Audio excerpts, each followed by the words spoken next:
Happy greetings to all my dear friends and family. இன்னைக்கு day 10 of what I learned in day for my CAT exam preparation பற்றி சொல்லணும்னு ஆசை. But still எனக்கு fever இருந்தனால ஒரு 2-3 டேஸாக வீடியோஸ் கண்டினியூஸாக போஸ்ட் பண்ண முடியல.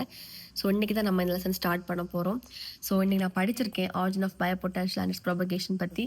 ஸோ அதில் என்னன்னா ஃபர்ஸ்ட் இன்ட்ரடக்ஷன் இருக்குது and then resting and action potential. So and then பார்த்தீங்கன்னா ரெஸ்டிங் பொட்டன்ஷியல் ஆஃப் செல்லாக இருக்கும்போது அது எந்த லெவலுக்கு வந்து கீப்பப் ஆகும், அண்ட் தென் ஆக்ஷன் பொட்டன்ஷியலாக இருக்கும்போது எந்த மாதிரி அது வந்து இருக்கும் அதை பற்றி பார்த்துருக்கேன்.